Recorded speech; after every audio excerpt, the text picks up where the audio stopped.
brother, this guy stinks! I know. I know. I know. I know. I know. I know. I know. Not too much. Not too much. Not too much. Not too much. Not too much. Not too much. Not too much. I'm laughing like this junk cute. It is not. And it's not cute. It's not cute at all. But let me tell you something. Let me tell you something. I started streaming, and when I started streaming, it got in the way of YouTube. And how, let me get so close right now. And how would I forget my firstborn sunflower? For the second-born sunflower. It's like being the oldest, and then everybody forgets about you because there's other kids and other siblings. People claim it's the middle child. It's not. It's look at me in the eyes right now. Look, it is not the middle child. It is the oldest.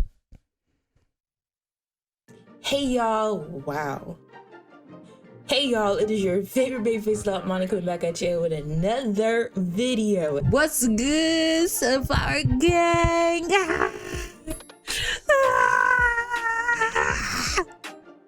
It's so good to see you guys through the screen. Enough of the chit chat, man. You already know what it is.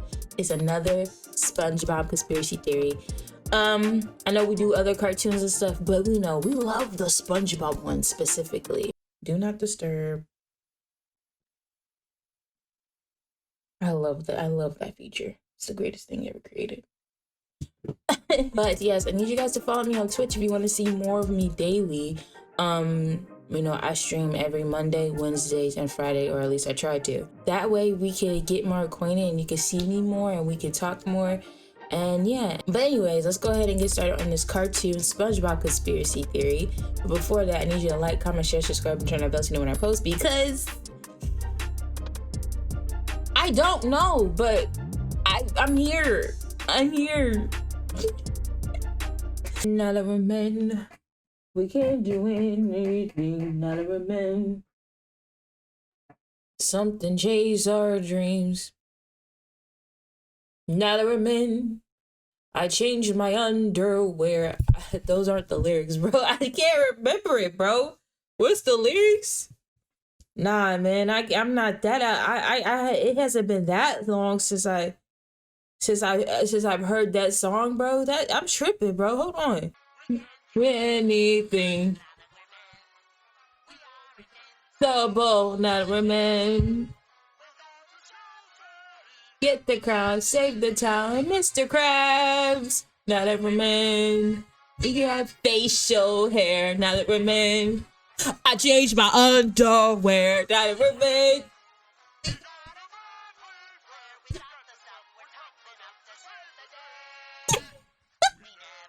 You know what? Now that I realize it, as a kid, I don't think I actually knew that song, which means now I have to learn it.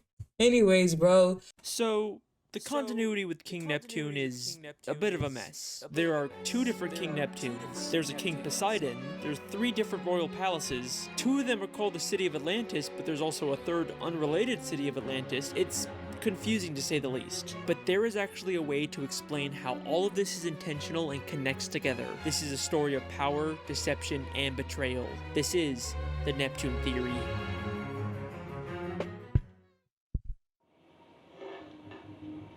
So, the crazy thing about the Neptune theory is that on my stream, like a couple streams back, basically, so we were watching the episode Sponge Henji or something like that. And it's that episode with the SpongeBob with the when he was it was a windy day and the jellyfish kept going at his holes, right?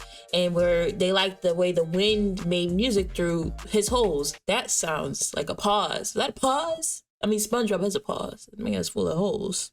Somebody's thinking it. So the person, this theorist, I forgot their name. The theorist was basically saying that the reason it was happening is because of Poseidon and Neptune. The reality was settling in, and so basically we got a front row seat of SpongeBob's whole reality falling apart, as well as the Bikini Bottom. So when you see 3,000 years later and the wind was still going and SpongeBob finally was able to go back to his normal life, he saw that everybody was gone. So I took it as, you know, when you think about God or whatever, and if God created you and you are choosing to worship somebody else, at some point he's going to be upset because you are giving credit to somebody that doesn't deserve it. So the Bikini Bottom kept giving credit to King Neptune, and Poseidon is actually their god. So basically Poseidon got mad and basically destroyed the reality of the Bikini Bottom, but it's about SpongeBob or whatever. And so we got a front row seat to that. I know it sounds confusing and you have to watch the video. I have the video up on my stream so you can see what I'm talking about. But it's crazy that we're talking about Neptune, because who is Neptune and why is he present? Because he seems like a god, but then also he doesn't seem like a god, and he's King Neptune. And, you know, Poseidon is the goddess sea, you know, so it's like, you know, is there religion in the Bikini Bottom is like basically the main question. And so that episode, you know, when you don't acknowledge the person that created you, which is Poseidon, maybe Poseidon got mad and decided to just flip the Bikini Bottom's world upside down and kill them all off.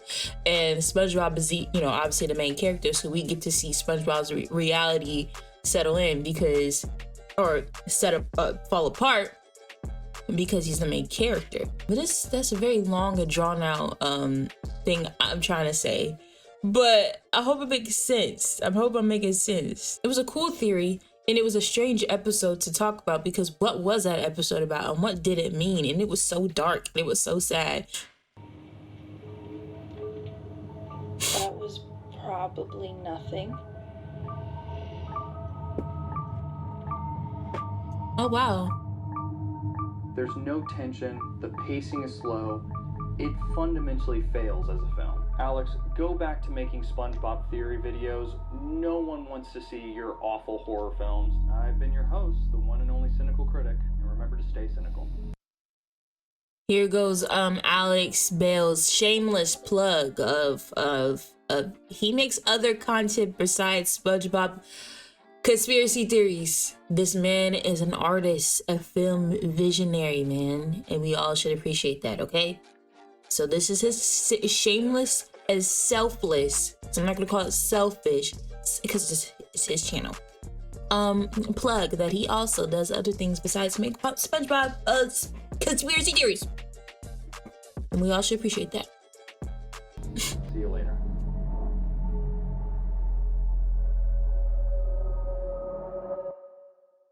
And we're back! What's up? I'm your host Alex, the SpongeBob guy, back with another SpongeBob conspiracy. I've said it before, but the overwhelming support for these videos is insane, so I'd be stupid not to make more. I mean, everyone loves them, right? Hello, fellow truth seekers. It's Conspiracy Carl here. Welcome back to The Awakening. I have been awakened myself to the immense lies of this person right here. This liar, Alex Bale.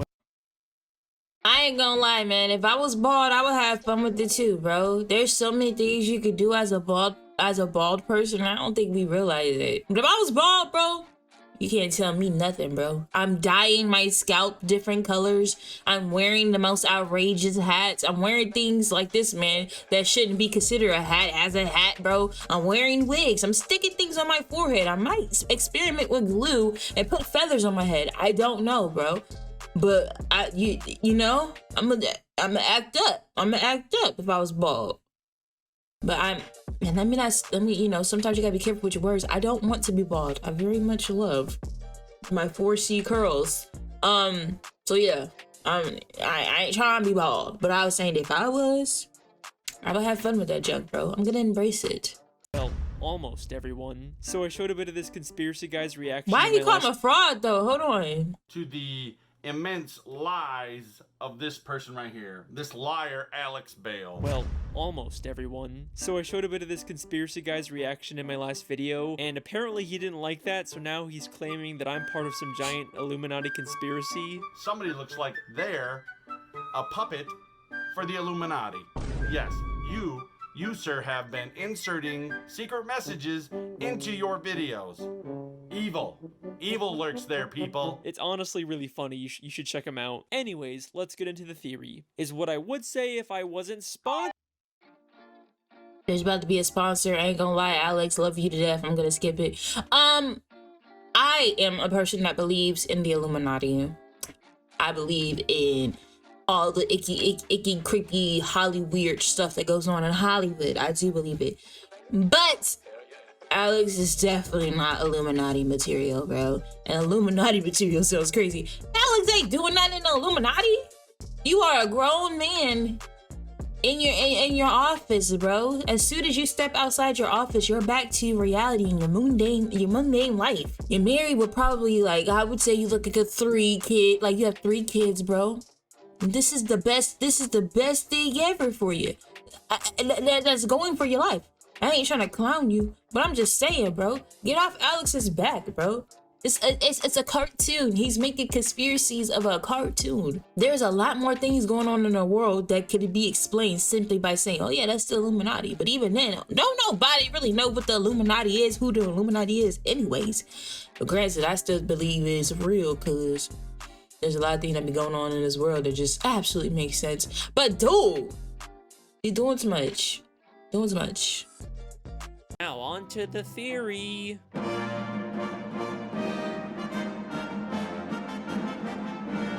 King Neptune is the ruler of the 7 seas, The movie. the Roman god of the ocean. If you watch my evolution theory, you know there's also a good chance he's the reason why fish in Bikini Bottom are so evolved and able to talk. He lives in the city of Atlantis with his wife Queen Amphitrite and his son Triton. But in the first SpongeBob movie, he's replaced by a completely different King Neptune who has a completely different daughter named Mindy. These guys don't look or sound at all the same, so how can they both exist in this universe? Well, there's already an interesting theory out there about this. It's widely believed that the SpongeBob movie takes place in the future after the events of the show. So widely believed that I got hundreds of comments about it in my Mrs. Puff theory. Yep, I know guys, I heard what you said. The creator of SpongeBob, Steven Hillenburg, said he wanted to end the series with the movie, and it being canonically at the end of the SpongeBob timeline would explain why we never see the Krusty Krab 2, or any of the other characters from the movie in the later SpongeBob episodes. And some people believe that the reason why movie Neptune is so different is because he's actually Neptune's son, Triton, all grown up. And that's a pretty cool theory, but I don't buy it. Other than Triton looking nothing like movie Neptune, I've never actually believed that the SpongeBob movie takes place in the future. Despite there being many people who commented about it on my Mrs. Puff theory as if it was a proven fact, there's never actually been any official confirmation of it. Steven Hillenburg only said that he wanted to stop making SpongeBob after the movie. He never said anything about where the movie actually takes place in the timeline of the show. And we do actually briefly see Neptune's daughter Mindy show up later in the show in SpongeBob's Big Birthday Blowout.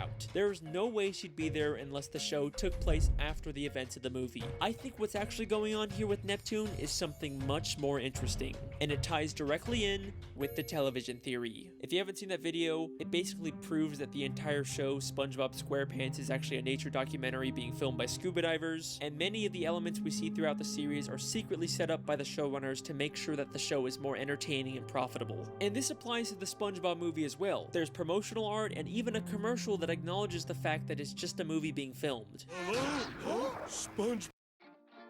So, I feel like it's been a long time since we actually even touched on SpongeBob's conspiracy theory, or just being on YouTube in general.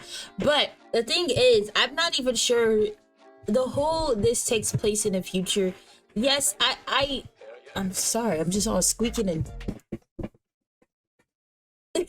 the say that it takes place in the future, I get it, but also I feel like the whole future thing is kind of lazy work being done if you're going to make a conspiracy.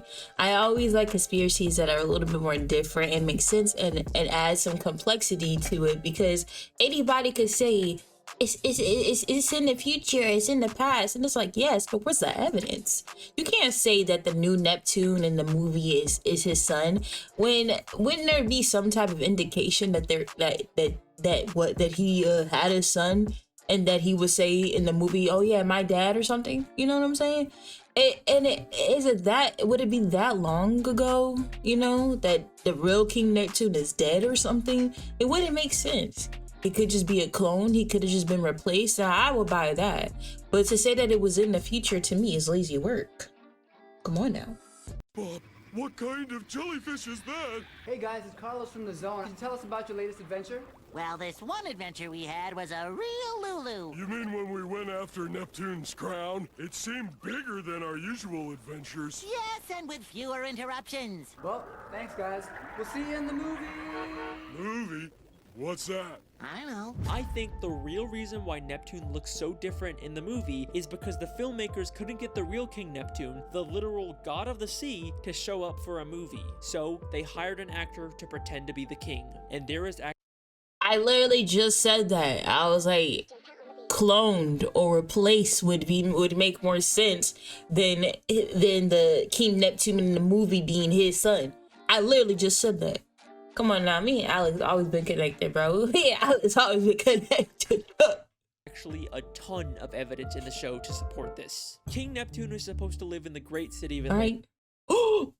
Embarrassing. Neptune is supposed to live in the great city of Atlantis, but in the movie he just lives in some random sandcastle, almost like they just built a discount version for the movie. But the real evidence comes from season 10, discount version, 18, Lost and Found, where SpongeBob goes beneath the Krusty Krab to look for something in the Lost and Found. As he searches through the surprisingly massive collection of items, on one of the shelves we see something mind-blowing: the crown worn by King Neptune in the SpongeBob movie. The entire plot of the movie hinges on the fact that Neptune thinks Mr. Krabs stole his crown. Why would Mr. Krabs have this now? Because this isn't just the Krusty Krabs Lost and Found. It's also where they store the props used by the SpongeBob Squarepants filmmakers to create the SpongeBob movie. If you remember from my television theory, Mr. Krabs is secretly working for the showrunners to spy on all the main characters. And his secret surveillance room was hidden beneath the Krusty Krab, just like this Lost and Found. So it makes perfect sense for the showrunners to hide their props down here. And if you still don't believe me, we also see SpongeBob's guitar, the Goofy Goober peanut hats, and the magical bag of wind. Come on, Alex. Come on, Alex. He always pays. That's why he is a good conspiracy theorist, because you have to pay attention. You can't just say it took place in the future. No, where's your evidence to back that junk up? The evidence has been shown from theory to theory of Alex Mills that one, that this could be a documentary and just like a reality show of the Bikini Bottom, and things are purposely placed to you know, cause a reaction, or you know, for the sake of entertainment. But also number two, that Mr. Krabs is always an individual that's gonna think about himself and fatten them pockets of his, okay, big meaty claws on the cash at all times. So it would make sense that underneath his business that thrives so well, the props from the movie that they created, which is still technically a documentary, would be in the basement of the Bikini Bottom. That makes sense. You have to pay attention. It's not just placed there for convenienceness. It's placed there because it's actually evident to back up such a theory. You know what I'm saying? It would only make sense. Saying that it would happen in the future doesn't quite make sense. Because at the same time, I feel like it's still in the same timeline. It's still in the same time frame, what I'm saying. But man, I'm trying to tell you, Alex is always on point. Okay, it was on point. All items from the movie that would make no sense being down here unless this was the showrunner's prop storage and the movie King Neptune was just an actor. Well, that's one Neptune down. Now for the real mystery, King Poseidon.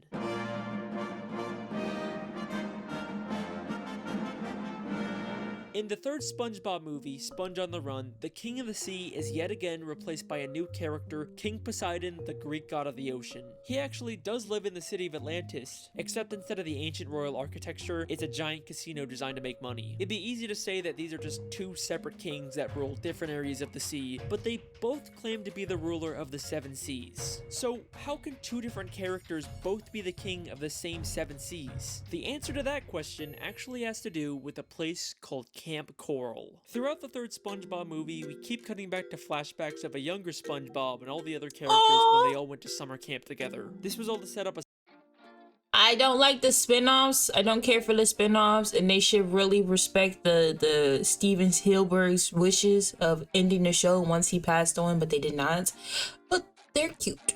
They're cute. They're cute. Very cute. I would like those in Funko Pop form, and I would have them all over my room because they're super adorable. But they need to respect Steven's wishes, but they're not. Spin-off show called Camp Coral that followed these younger characters. Now at first, I just wrote the show off as SpongeBob following the trend of making all their characters younger to appeal to a younger demographic. It's been done before and it's never very good. They also completely contradict the continuity of the main show by having characters like Sandy and SpongeBob meet as kids when we know they actually met as adults in the main show. Look, I am having a hard enough time figuring out this show's continuity on its own. I do not need another show full of contradictions to make it even harder. But the creators actually did something very clever to make the continuity work. The 7th episode of Camp Coral ends with one of the biggest plot twists I've ever seen from the show. So in this episode, SpongeBob actually discovers the Krabby Patty secret formula way before it was supposed to be created by Mr. Krabs. But at the end of the episode, it gets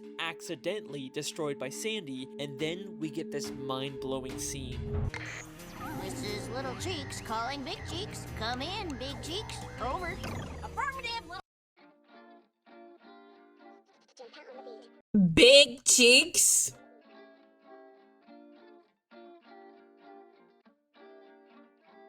Little cheeks and big cheeks. Gotta have love for little cheeks and big cheeks.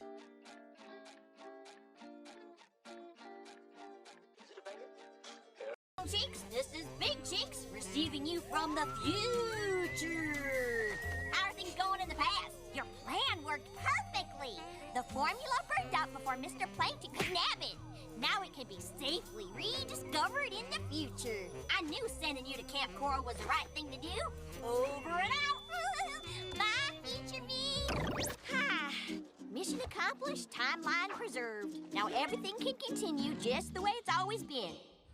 So Sandy used time travel to send her past self to Camp Coral so that she could make sure the Krabby Patty formula didn't get discovered before it was supposed to. They actually figured out a way to make this messed up continuity make sense. Don't you dare tell me this show doesn't care about its continuity. Can I also just say that this scene lines up perfectly with my television theory? A major part of that theory is that Sandy is actually a spy working for the showrunners and is secretly making sure everything stays on track. And then what do we see a month after I post my theory? Sandy secretly manipulating everyone to keep the show on track. Just gonna give myself a little pat on the back there. But you deserve it. You deserve it, Alex. You deserve a pat on the back. Because as much as people think that SpongeBob is just a bunch of random nonsense, which it is, but who cares?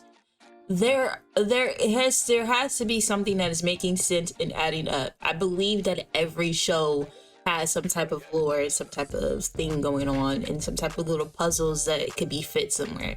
I do believe that. I always want to know if there is an opportunity to make a theory or to put pieces together of a story. I'm gonna want to know, and maybe at some point I'll add those to my channel. I just have to be committed and not shy to do so.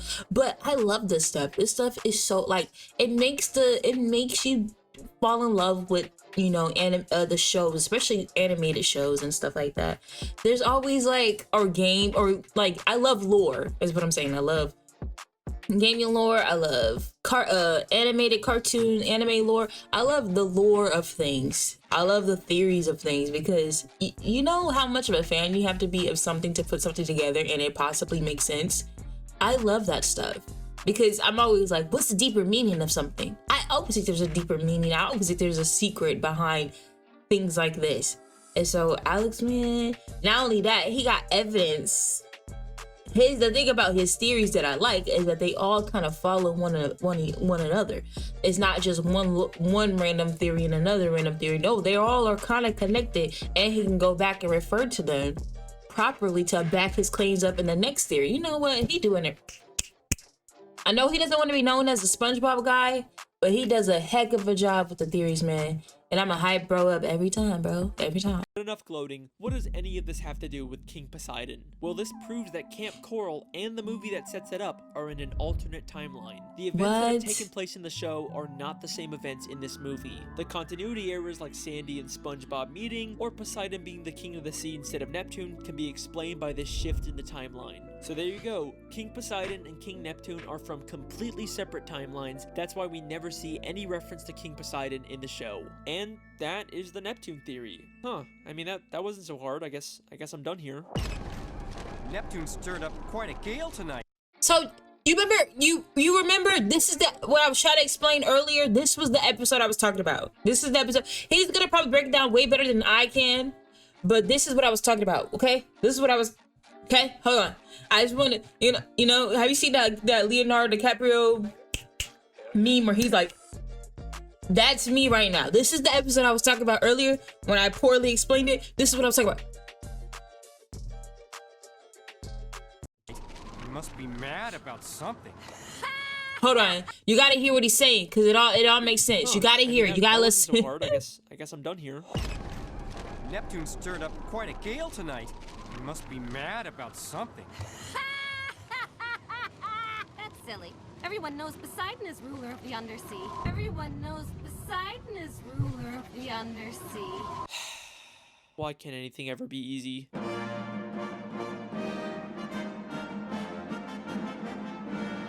This is the clip that really made me decide to make this theory. The beginning of Season 5, Episode 19, Spongehenge, shows two fish arguing over whether Neptune or Poseidon is the real ruler of the sea. It's like the creators are directly telling us that both of these characters somehow exist in the same timeline, and it's our job to figure out how the puzzle pieces fit together. So, let's take a look. Despite both of these characters having similar appearances and personalities, there is one very important difference between them. Poseidon doesn't have power.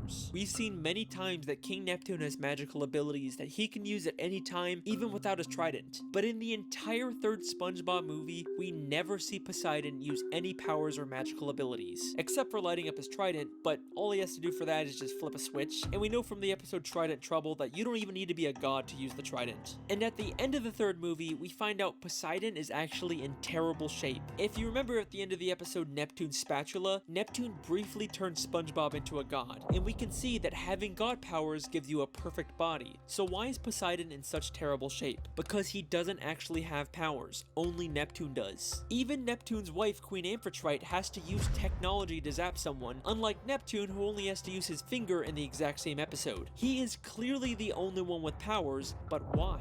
To answer this question, we first have to understand the origins of King Neptune. Now, throughout the show, there is very little information on Neptune's past. I read the Wikipedia, I looked through the comic books, the video games, but I just couldn't find anything that would help me. But then I remembered there are SpongeBob shorts, which are like mini episodes that only air once, usually to promote something. So I started looking to see if there were any that could help us, and lo and behold, there is a SpongeBob short called The Story of King Neptune. Huh. Yeah, I guess that could be helpful. This short is about SpongeBob telling Patrick the origins of King Neptune, but it's not entirely clear whether it's true. The story of King Neptune. When King Neptune was a little Neptune, his mother set him adrift in a river. As he floated along, a radioactive meteor fell to Earth. An alien appeared and anointed the infant with super Neptune fluid.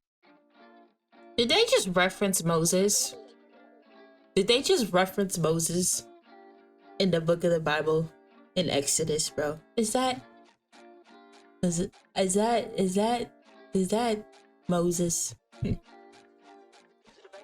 The Bible learner in me, or the Bible lover in me, is kind of chuckling, bro. Is that really the origin of King Neptune? Sure. So King Neptune was abandoned as a baby and then given his powers by aliens. But SpongeBob is holding an upside-down comic book, so it feels a lot like something he just made up. And SpongeBob is not the most reliable narrator. Unless there's something in the story that we can definitively prove, I don't think we can use it for a theory. Like, do you really expect me to believe that Neptune got his powers from aliens? I mean, we've never even seen aliens in the show before. Except, we have.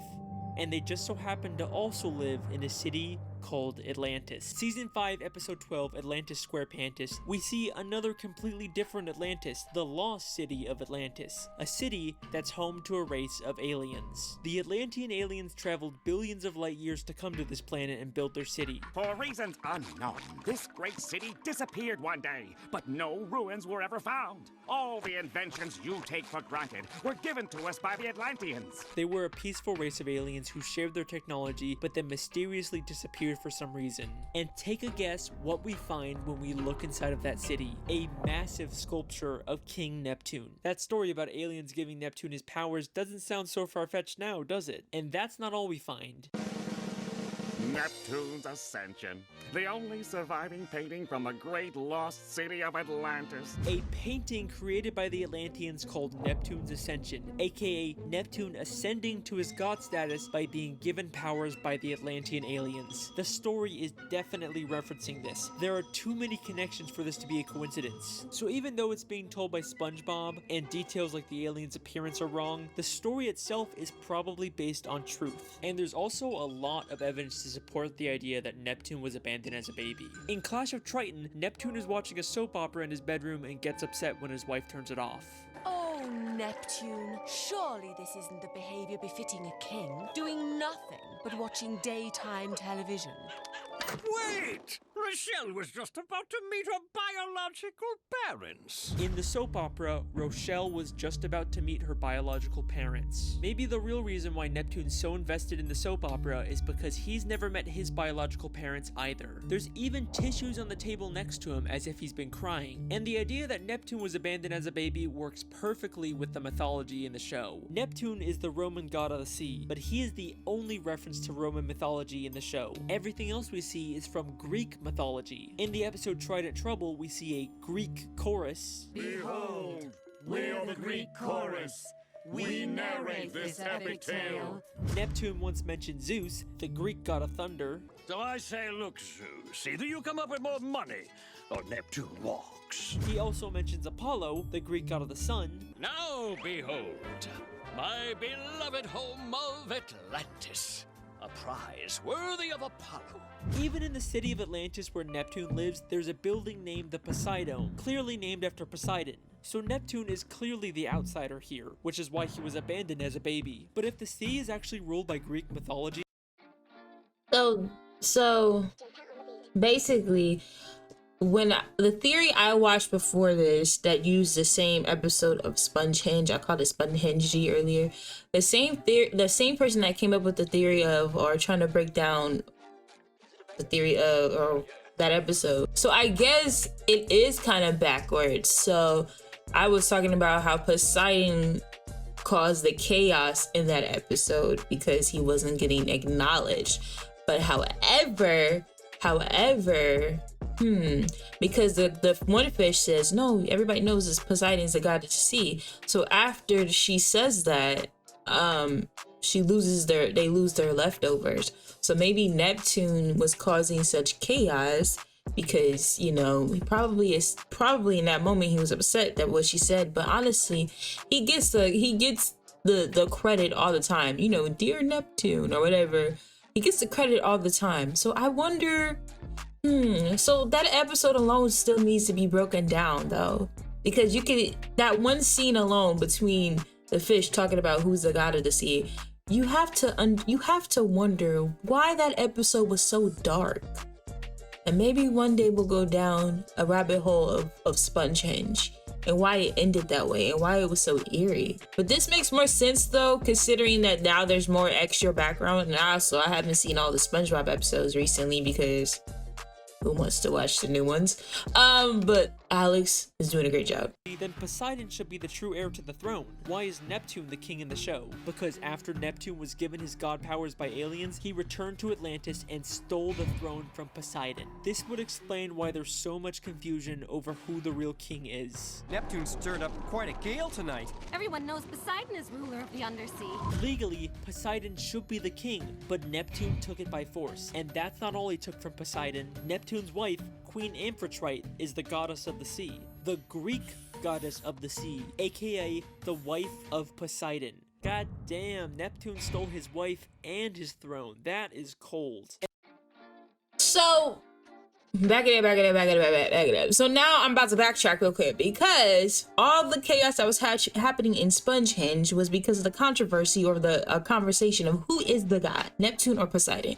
Neptune, out of all this, basically throughout the whole series, is the one that gets the credit. But however, according to this theory, which I'm kind of riding with, Poseidon is actually the god. So, but at the same time, if Poseidon doesn't have powers or powers or whatever, how would he cause Spongehenge, all the chaos that happened in Spongehenge in this 3,000 long wind that was going and SpongeBob and basically the entire Bikini Bottom become deserted, how would that even, you know, I know this is about Neptune, but this episode is really stuck in my brain. How could he cause such chaos if he doesn't have powers? Is he still a god? Or maybe even in the show, did he ever just, maybe he just doesn't use them? I know he has gadgets, maybe he doesn't use them. But that's just another, like I said, we have to go down the rabbit hole of that episode.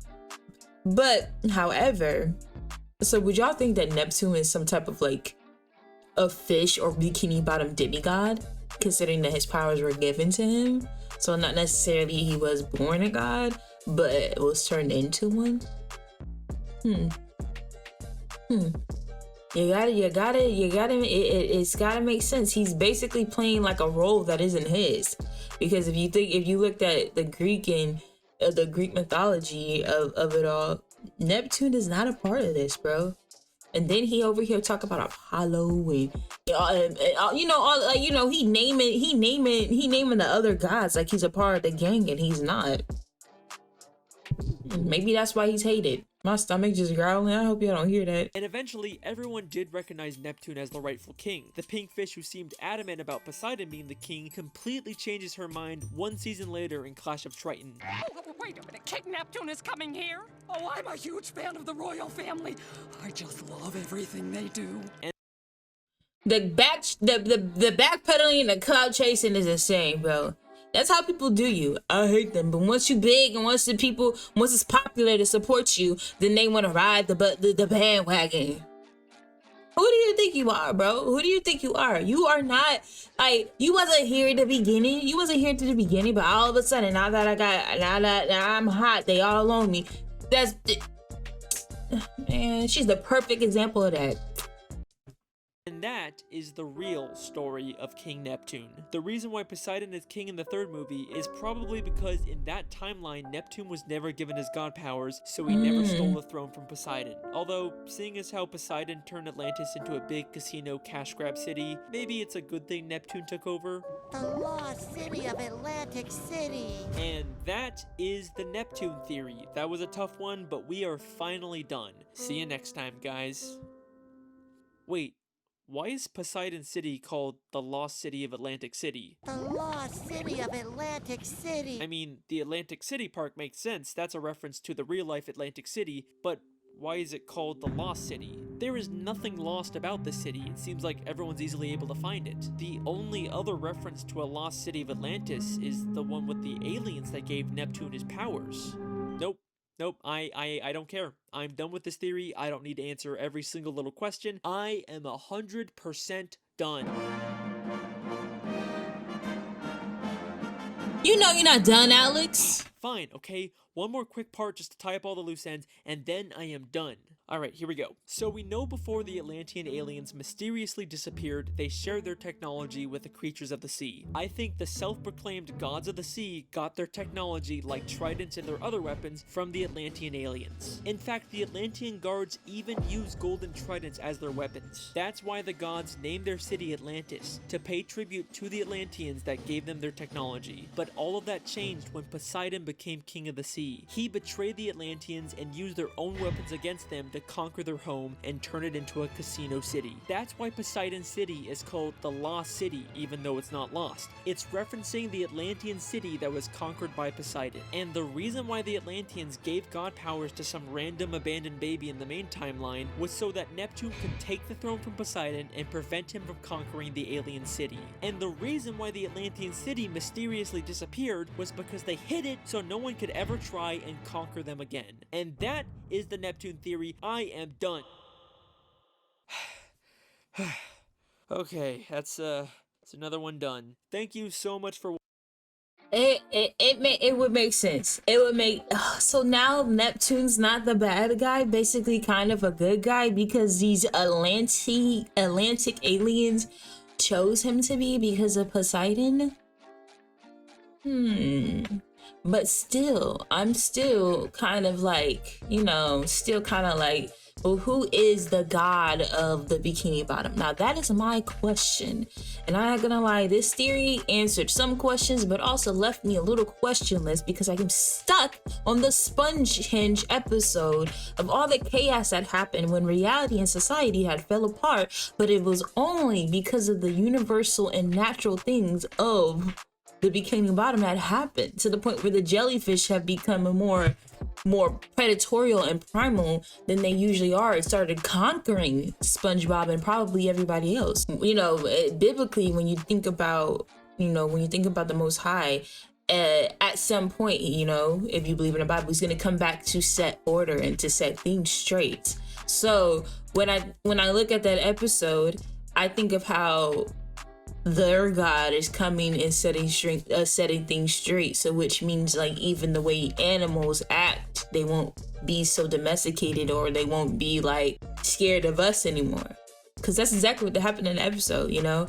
But I don't know, man. The way that episode went, the reality of SpongeBob just kind of fell apart, and I gotta know why. You know, this is a start to that, and maybe I'll go down the rabbit hole of why SpongeHinge, that episode, went that way, and who is the actual, you know, it's like, who is Neptune, but who is the god of the Bikini Bottom? What role does Neptune and Poseidon play in it? What role does the Atlantic aliens play in it? There's so many other whys, in my opinion. There's still whys. I still have questions. So, but this was, you know, I feel like this was a little appetizer because I have to know, you know what I'm saying? But yeah, I don't know. Let's see. Watching, I've been your host, Alex. We've got more on the way. I'll see you next time. Hey, listen, that theory was awesome. You know, I don't know how you keep coming up with these, but I mean, they're great. That man trying to get away from being SpongeBob, man. And listen, you were totally right. You know, the people want SpongeBob theories, so who am I to ignore them? So, thank you.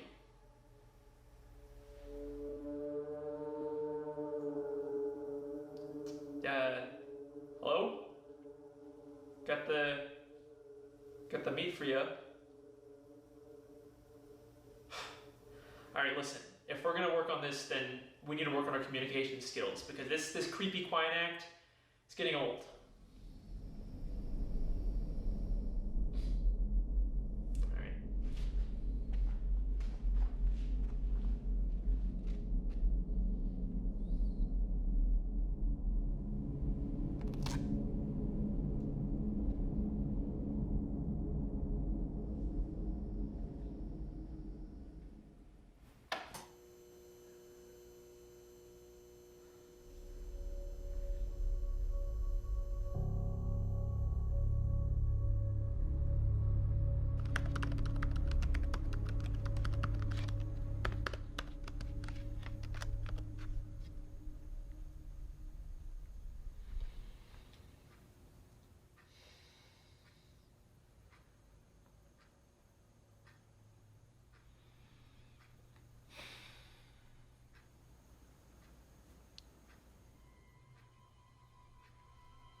Why are you on my ceiling? My boy, you have done well. But if we are to continue our work, I will require something more.